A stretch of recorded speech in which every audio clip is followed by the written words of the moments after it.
Riyad Mahrez abandona el Manchester City, muchachos, camino a Arabia junto con otras muchas estrellas del fútbol europeo. Así que bueno, es el momento de hablar lo que puede significar esto para el mercado del Manchester City y naturalmente para su siguiente temporada. Vamos allá. Primero que todo, muchachos, vamos a detallar que es una operación que se termina por dar por 30 millones de euros. Seamos honestos, si no me equivoco, el City lo ficha por 70 de los Foxes del Leicester.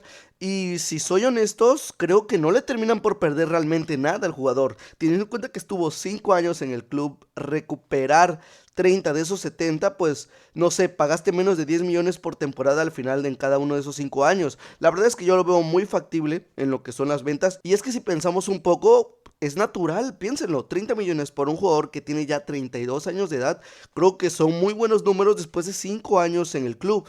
Y si somos honestos, no es que se puedan sacar tantos millones por un jugador de su edad. Si bien Mahrez es un jugador de élite, es natural pensar que ya es un jugador que puede estar un poquito en el declive de su carrera, que vaya hacia abajo en rendimiento, pero en cuestiones de velocidad, que si bien por ejemplo no era su punto hábil, sino más el regate, más el pase, más ese mano a mano, más que esa velocidad a fondo para tirar una diagonal. Creo que en este sentido sí es un jugador que podría sacarle todo provecho al City, pero era una última oportunidad para venderlo y sacarle un buen rendimiento económico. Entonces creo que sí fue un movimiento muy inteligente de parte de la directiva del Manchester City. Ahora, si nos fijamos en su última temporada, antes de irse al Ali, si no me equivoco, de Arabia Saudí, fue titular en 36 partidos de los 47 que disputó, colaborando con 15 goles y 3 asistencias, doble dígitos para goles y asistencias, lo cual a mí me parece fantástico en este sentido, pero si observamos un poquito más todo lo que ha sido estos 5 años, realmente tiene números incluso más increíbles de los que yo recordaba, si soy honesto. Y es que en estos 5 años se convirtió en el segundo máximo goleador del equipo y el segundo máximo asistente, únicamente en los goleadores detrás de Raheem Sterling, ya que tiene 87, mientras que él tiene 78, y por su parte en asistencias Kevin De Bruyne, que bueno, 91 goles 91 asistencias, perdón, de De Bruyne por 58 de Mahrez. O sea, siguen siendo números espectaculares. Los goles un poquito más cerca. Recordemos que igual Sterling luego jugaba como ese falso 9 con el conjunto de Pep Guardiola.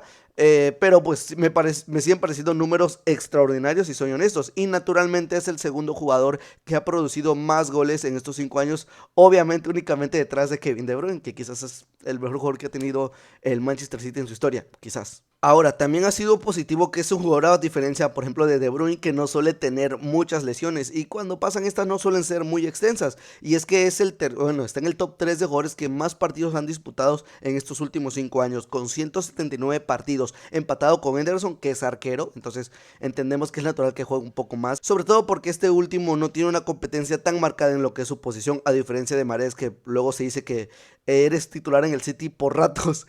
Así que bueno, solo detrás de estos partidos con sus 179, como ya dije, solo detrás de Gundogan, que tiene 181, y de Bernardo Silva, que tiene 192. Entonces también habla de un jugador que estuvo en plenitud física. Ahora, quizás lo no tan positivo que podemos hablar de este fichaje es que creo que sí va a obligar indirectamente al Manchester City a ir al mercado.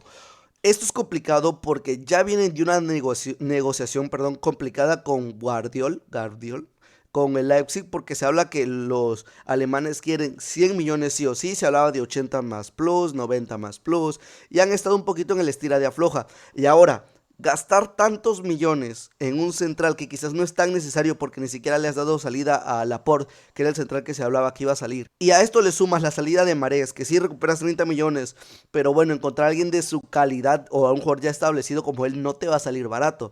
Entonces hay que ver cómo el Manchester City va a moverse ahí en el mercado para jugar. Sabemos que por cuestión de dinero no es un problema y seamos honestos, no es que estén del todo limpios en lo que es su historial sobre cómo se inyectan dinero, hay investigaciones, cuando el río suena, bueno, yo lo dejo así. Pero volviendo al tema de Mahrez, es que, piénsenlo, se va Mahrez, por la banda izquierda está claro, está cantado el duelo Jack Grealish-Foden, que creo que ahí no le cambiaría mucho, son buenos jugadores, Foden bajó un poquito su nivel, pero es que Jack estuvo intratable, somos honestos, a diferencia de su primera temporada, pero por el costado derecho a veces era Mahrez, a veces era Bernardo, ahí se iban turnando. ¿Y qué pasaba a veces cuando eran los dos incluso en el once titular? Que Bernardo se recorría como un mediocampista, un poco más un volante.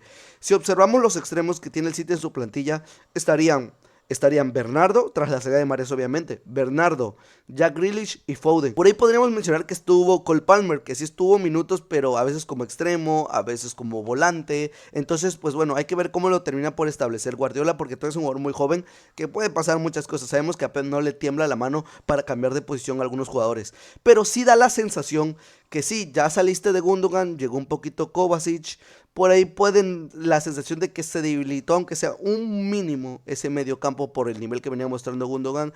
Se habla de que Bernardo también desde los últimos años ya viene interesado en terminar de abandonar al Manchester City, que por ahí estaba la tentación, incluso que hay gente que lo quiere convencer para que se quede. Está hablando de Kyle Walker que también quiere salir, entonces bueno, ya hay otras necesidades en el mercado que por ahí pueden estar surgiendo. Entonces ahora complicarte con la salida de Mahrez en una posición donde pues Bernardo, el que estén los dos te permitía incluso poner a Bernardo como volante, tal vez esto dé pie a que Bernardo ya pase a ser un jugador completamente por la banda derecha y por ahí fichen otro mediocampista, pero piénsalo, si se lesiona a Bernardo, la misma rotación, el cansancio físico, quizás sí va siendo necesario que vayan al menos por un jugador prometedor por ese costado de la derecha. A ver, igual pensémonos, tampoco eso significa de que el City de Guardiola no se las puede arreglar cambiando a el mismo Foden, no, a Jack Grealish lo veo un poquito difícil, pero metiendo a Palmer, hay que ver qué pasa con Rico Lewis, que me parece un gran lateral, pero lo podría probar incluso por ese costado de la derecha. Yo creo que Guardiola va a estar experimentando un poco en lo que se terminan de cerrar los fichajes. Hay que ver si esto no condiciona un poquito que no vayan por Guardiola en el tema de la central. Pero bueno, yo creo que esto sí termina por tambalear un poquito el Manchester City en cuestión de estructura. Repito, la salida de Mahrez, la salida de Gundogan, posiblemente la de Walker. Pero sí también pienso de que por ahí de Guardiola está intentando lo del cambio de posición ya establecido con el tema de los tres centrales, lo cual pues obviamente esto daría margen a que se metieran otras cositas y que se entendiera un poquito más la salida del Walker para fichar a Guardiola como únicamente como central. Entonces, no sé, creo que va a ser muy interesante lo que el futuro le depara al Manchester City y va a ser también muy interesante ver cómo resuelve estos problemas Guardiola, que sabemos que es un ajedrecista en este sentido. Así que bueno muchachos, quiero que me opinen ustedes aquí en los comentarios qué opinan de esta salida de Mahrez. Fue muy inteligente, repito, para mí sí, 30 millones, 32 años, yo lo veo perfecto. Así que bueno, ya saben, déjenme en los comentarios y nos vemos en el siguiente video. Chao.